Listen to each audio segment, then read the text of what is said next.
Muy buenos días.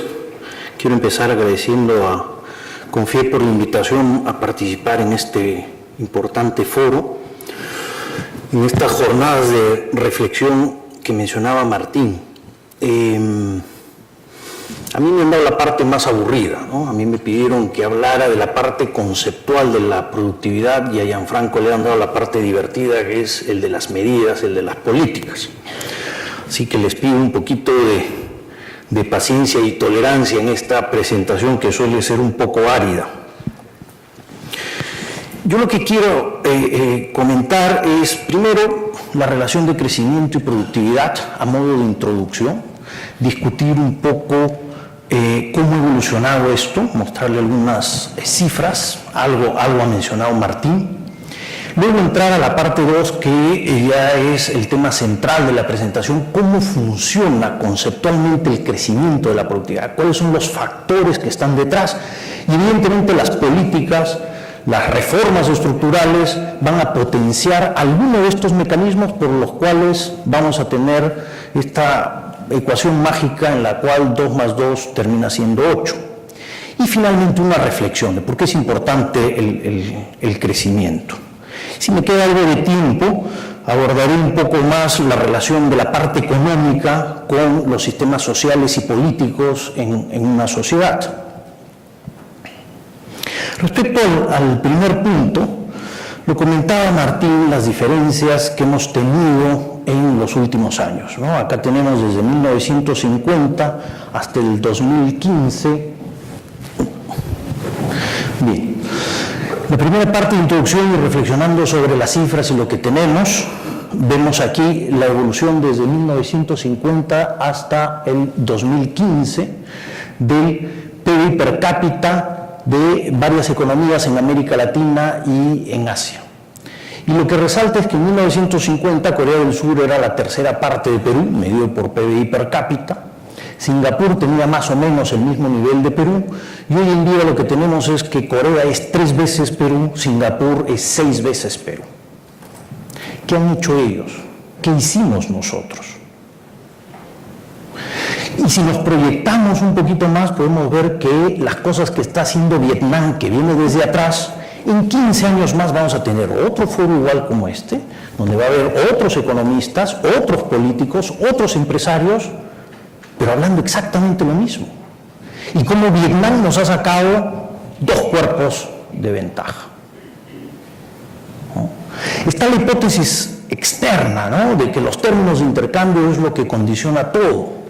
Bueno, entonces, ¿por qué Chile es, siendo igual que Perú hace 4 o 5 décadas, por qué Chile es 80% más grande que Perú hoy día? Ellos hicieron algunas cosas mejores que nosotros. Entonces depende de nosotros mismos cómo vamos a estar en el futuro. Si ponemos todos los países, y acá sí ya comparamos 2 momentos del tiempo, 1960 y 2010, 5 décadas, y lo que tenemos en la intersección es el PIB per cápita promedio en el 60 y el PIB per cápita promedio en el 2010. Y tenemos 4 cuadrantes. El cuadrante superior de la derecha es el de los países que eran ricos en el 60 y siguen siendo ricos, básicamente países de la OECD. El cuadrante inferior de la izquierda son los países que eran pobres y siguen siendo pobres en términos relativos. Tenemos los africanos atrapados en la trampa de la pobreza, los latinoamericanos en la trampa del ingreso medio. Pero los 2 cuadrantes más interesantes son los otros. El cuadrante superior de la izquierda, donde tenemos los que eran pobres, Singapur, Corea, y que ahora son ricos. Y los que eran ricos en términos relativos y ahora son pobres, Argentina y Venezuela.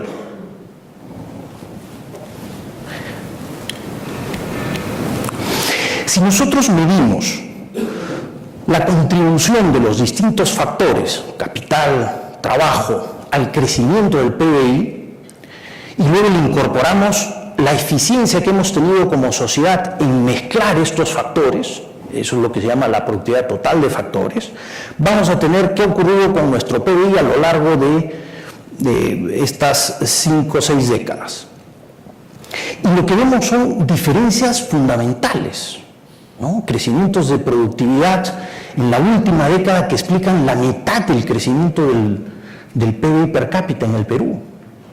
Y en las décadas anteriores, 70 y 80, la productividad restaba, es decir, hacíamos más inversión, creábamos más empleo, pero lo hacíamos mal, ¿no? Claro, cuando nosotros nacionalizamos empresas que producen bienes y servicios, y ese capital deja de ser privado, orientado hacia eficiencia, y es un capital de empresa pública orientado con otros criterios, el capital sigue siendo el mismo, pero la productividad baja.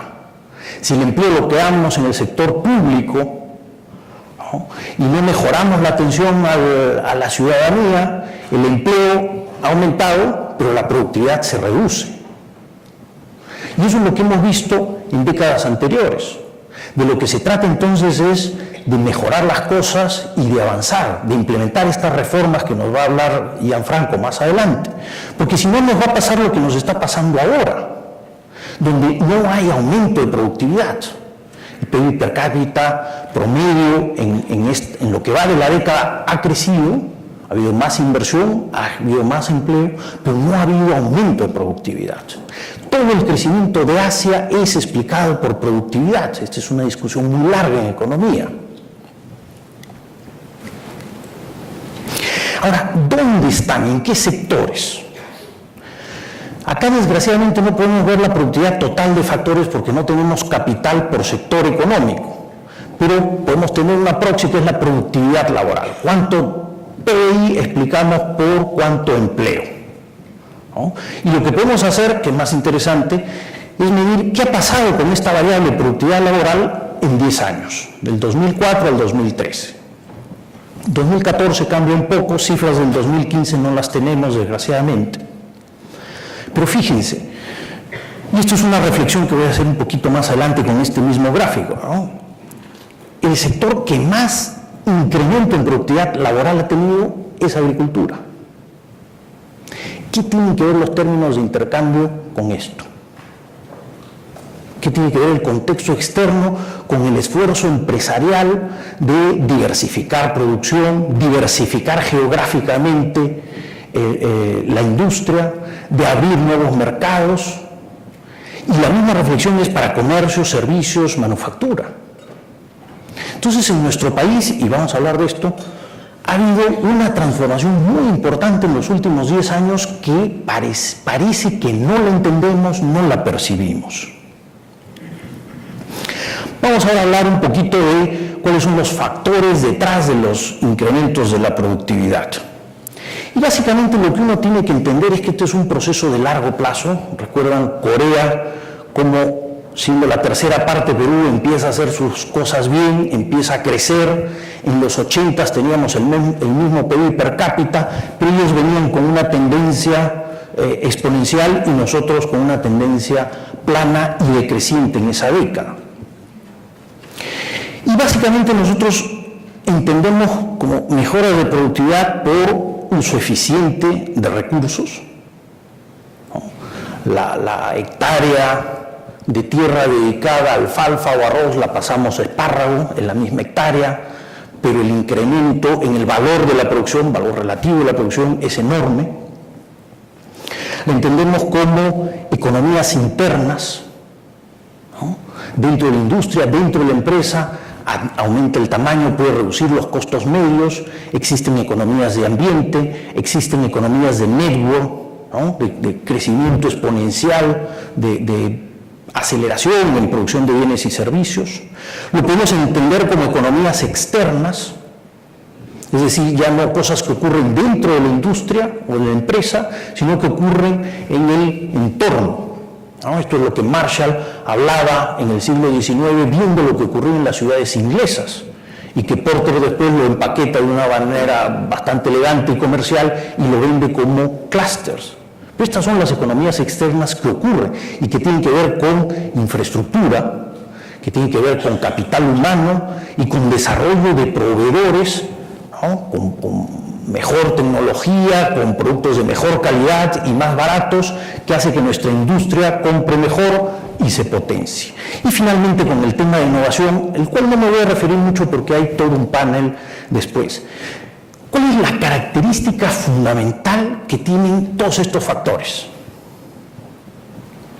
Reducción de costos medios. Reducción de costos medios. Y esto lo dejamos para reflexionar sobre la importancia de esto hacia el final. Les presento de nuevo el mismo cuadro que ya habíamos visto antes, el de la variación de la productividad laboral por sector económico. Porque ahora sí quiero reflexionar, ¿no?, con estos criterios que hemos puesto anteriormente. Fíjense el agro. Mayor crecimiento de productividad laboral en los últimos 10 años. Menor nivel absoluto de productividad laboral, como lo comentó Martín. Pero ¿qué está ocurriendo ahí? Ahí están ocurriendo dos cosas súper interesantes. Primero, disminuye empleo. Quiere decir que hay una transformación estructural en nuestra economía. Y el empleo se empieza a crear en otros sectores con mayor nivel de productividad laboral. Y desplazas el empleo de agro hacia industria, comercio, servicios con mayor nivel de productividad laboral. Pero también dentro del agro está ocurriendo una cosa muy interesante, y es que estamos pasando empleo de unidades de baja rentabilidad por trabajador a unidades empresariales con alta rentabilidad por trabajador.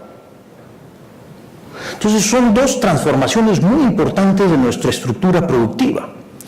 Fíjense servicios o comercio, cómo hemos crecido en productividad laboral, ¿no?, con PEAs, con participación de población económica activa importante, 30%, 40%. En agro hemos caído, ¿no?, del 33% hace 10 años a 25% de PEA hoy en día.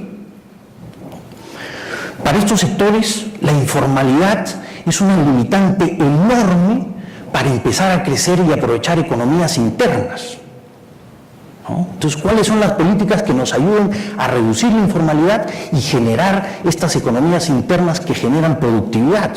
La mitad de la productividad en Estados Unidos en los 90 se debe a la revolución en servicios, en retail, en la economía norteamericana, con adopción de prácticas, ¿no?, inventarios a tiempo, de tecnología. El retraso de la productividad en Japón se debe a que su sector comercial, retail, es sumamente ineficiente y termina lastrando y frenando el desarrollo de los sectores tecnológicos en el agregado. Fíjense, reflexionando un poquito sobre los sectores, lo que ocurre con el sector de exportación agrícola no tradicional. Representa hoy en día casi la mitad de todo el PBI agrícola del país. Cuando a inicios del año 2000 estaba en un dígito, 8%, casi nada, ¿no? Esa es la tabla inferior de la izquierda. Otra cosa súper interesante que tiene que ver con el esfuerzo empresarial, la estrategia empresarial. En el eje vertical tenemos los principales mercados. En el eje horizontal tenemos los principales productores. Y ahí están nuestros competidores, ¿no? Cuando un empresario en este sector quiere ver cómo compite, el indicador WEF o Doing Business le vale poco, porque quiere saber qué está pasando en Chile, en Sudáfrica, en su sector y con la legislación laboral de su sector. Y fíjense la gran diversificación que tenemos nosotros por producto. Lo tiene México con Estados Unidos nomás, lo tiene España con países europeos. Salvo China, donde está concentrado en uvas, tenemos una matriz productiva súper diversificada. Y lo más interesante es que nuestras empresas han decidido diversificarse geográficamente también. Y esto es intangibles, ¿no? Esto es una fortaleza para mantener flujos de ingresos, flujo de ventas estables en el tiempo, más estables por lo menos. Y esto es lo que genera en el largo plazo posibilidad de seguir invirtiendo y creciendo. Y esto no está contemplado en una matriz insumo-producto. Pero esto es capacidad empresarial de reducir costos medios, de estabilizar flujos, de reducir riesgos. Y esto se refleja en productividad. ¿Qué tienen que ver los términos de intercambio en esto? Otra cosa importante que nos da idea de economías de escala internas es el crecimiento que hemos tenido. En el año 2018 empresas exportación, más de 50 millones de dólares. Solo 18 empresas, todas extractivas. Hoy tenemos casi 100 empresas, ha disminuido el año 94, ha caído un poco más en el año 2005, perdón.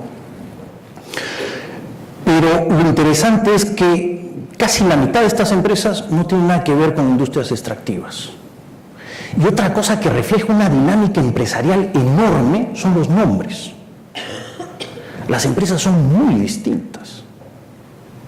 Han cambiado de mano, han crecido. Las principales empresas exportadoras no relacionadas a industrias extractivas no existían en los 90s. Se han formado, han crecido en los 90s.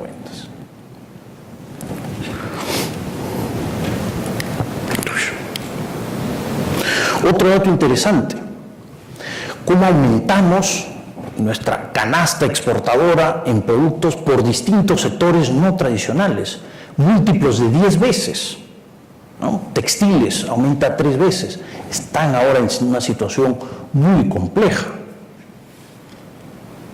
Pero el resto hemos tenido en químicas, en metalmecánica, crecimientos significativos de 2 dígitos.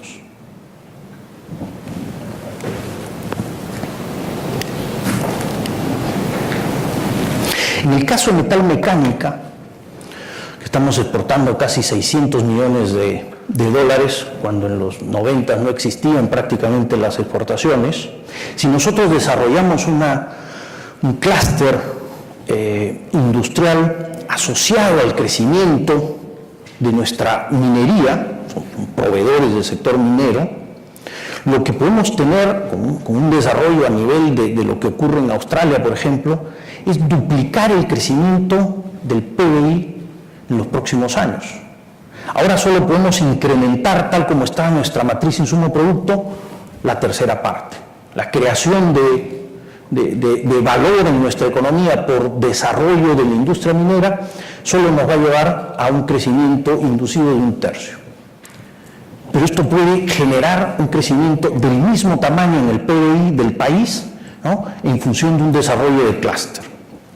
Entonces, claro, cuando uno empieza a pensar dónde podemos diversificar y dónde podemos pasar de industrias básicas, ¿no?, ligeras, a manufactura intensiva en conocimiento, ¿no?, con mayor contenido de valor agregado, este es un candidato, ¿no?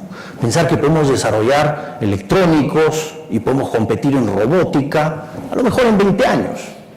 Pero en un corto plazo, desarrollando masa crítica en minería y teniendo políticas que induzcan un desarrollo del clúster metalmecánico, lo que vamos a poder tener es una potenciación muy fuerte de nuestro crecimiento. Chile lo ha hecho en Antofagasta. En los 90 no había nada. Y yo no entiendo por qué Arequipa no puede ser la sede del clúster metalmecánico del país. Esas son las preguntas relevantes, ¿no? Cuando le cae la manzana a Newton en la cabeza, la pregunta que se plantea Newton es ¿por qué la luna no se cae? Y esas son las preguntas relevantes. ¿Por qué Arequipa no puede desplazar a Antofagasta? Si desarrollamos masa crítica en minería, tenemos la demanda al costado, las relaciones estratégicas que nos interesan con nuestro mercado relevante están en el sur del Perú, tenemos energía barata, entonces hay que empezar a reflexionar sobre qué otras cosas necesitamos. Infraestructura estamos muy mal, mano de obra calificada hay que invertir. Entonces, esas son las maneras como nosotros podemos plantear el desarrollo ya de economías externas.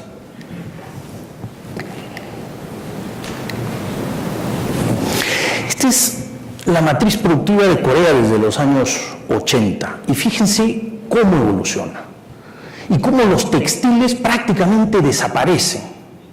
Y tiene toda la lógica del mundo, pues, ¿no? Los textiles tienen un contenido laboral muy alto. Cuando tu economía crece y tus salarios empiezan a crecer, quedas desplazado por otros países con un nivel de salario relativo bastante más bajo. Y desplazan estas industrias, ¿no?, de manufactura ligera por industrias de manufactura pesada. Pero esto es algo natural, ¿no? Esto no es algo inducido. No es que nosotros queremos aumentar el salario mínimo, forzamos aumentos de salarios, cuando restamos competitividad, productividad en otros sectores, cuando no desarrollamos infraestructura, y entonces Vietnam, con salarios que son la sexta parte de lo que tenemos en Perú, 40% de todo el costo en textiles viene por la parte salarial, nos va a pasar como un avión. Y por si fuera poco decidimos bajar el drawback, porque somos muy ortodoxos.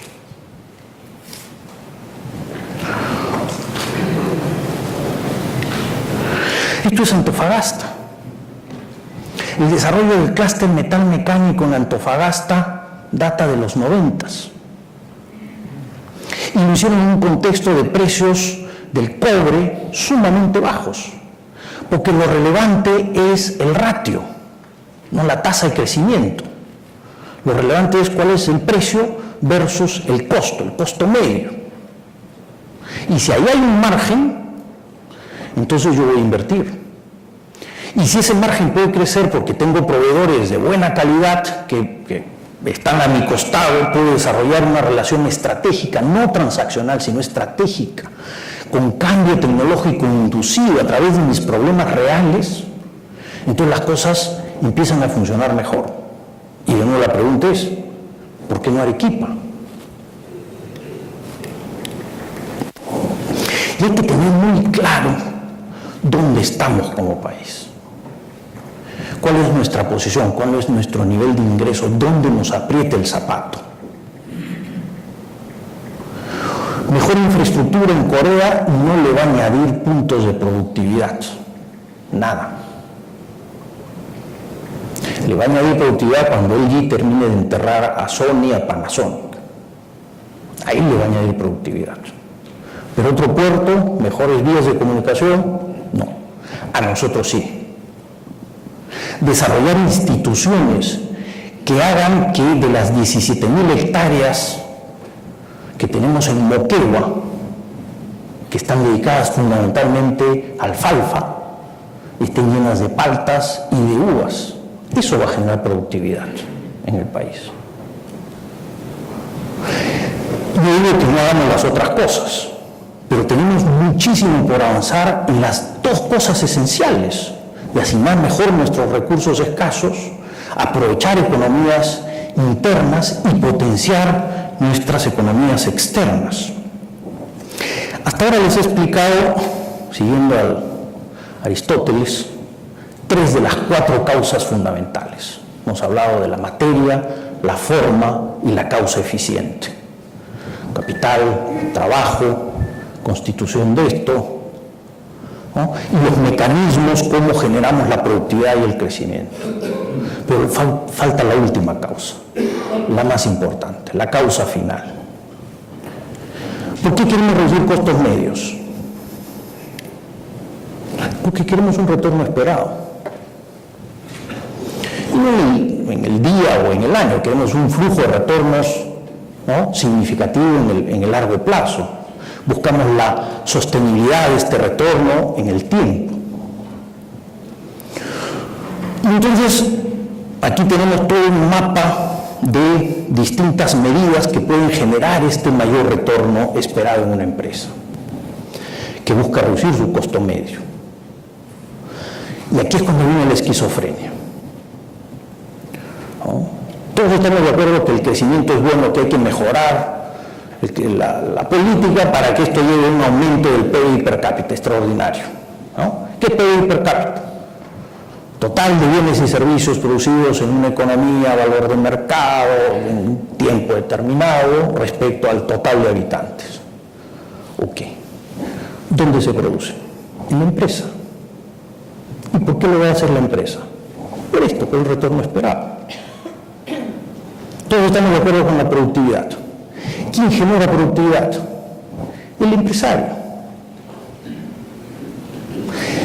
El problema está cuando no somos capaces de bajar de estas cosas que en el agregado, en el abstracto, todos estamos de acuerdo, en PBI, productividad, inversión, y en la base de la pirámide esto implica mayor retorno para las empresas.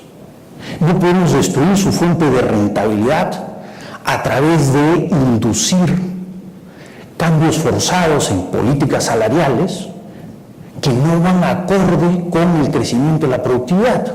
Reflexionemos en el caso de Corea que vimos hace unos momentos. Y esta es la causa final, la causa fundamental, ¿no?, que existe para mejorar la productividad. Y esta es la reflexión que tenemos que hacer. Existe un último tema en esto, y es, hacia el lado derecho vemos el flujo de inversión. Nosotros podemos tener experiencias exitosas de fuerte crecimiento, asociados a aumentos en la rentabilidad, pero puede que esto no venga acompañado de mayor inversión.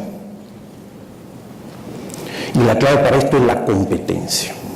Tiene que existir competencia.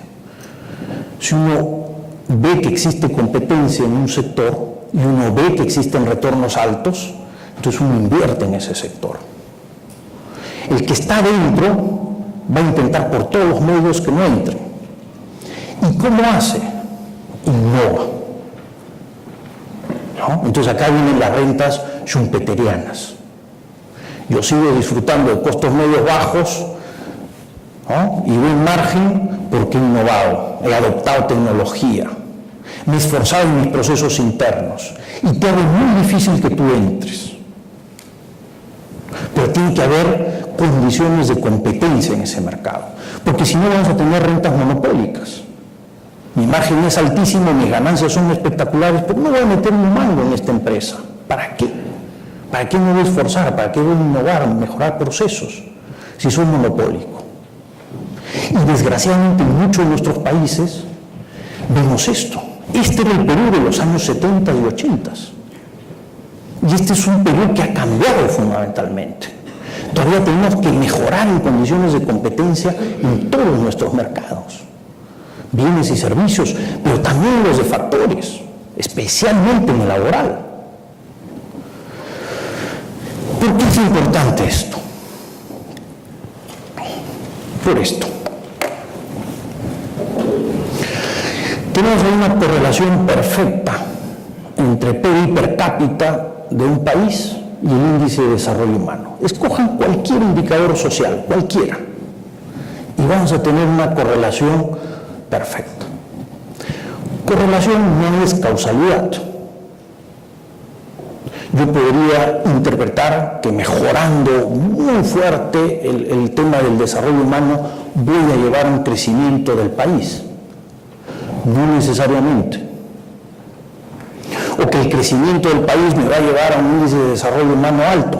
No necesariamente. Lo clave son las políticas. Cómo podemos potenciar nuestro crecimiento y cómo podemos hacer que este crecimiento genere, se transforme en mayor bienestar.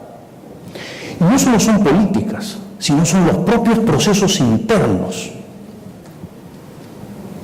Si nosotros tenemos una economía que crece y es una economía donde existe competencia, esto se transforma en el largo plazo en menores precios, más empleo y por lo tanto más salario real.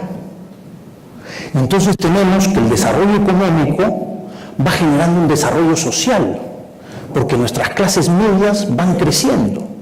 Y estas clases medias empiezan a exigir ciertas cosas. La transformación de Estados Unidos en el siglo XIX, de una economía absolutamente corrupta,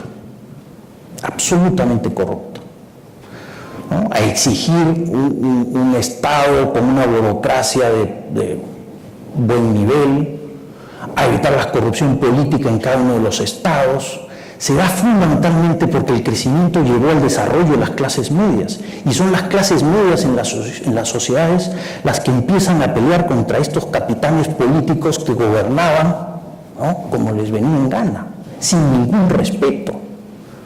La formación del servicio civil en Estados Unidos empieza bastante más tarde que en Inglaterra, y fue impulsado y exigido por este desarrollo social, este desarrollo de clases medias. Corea es la misma historia.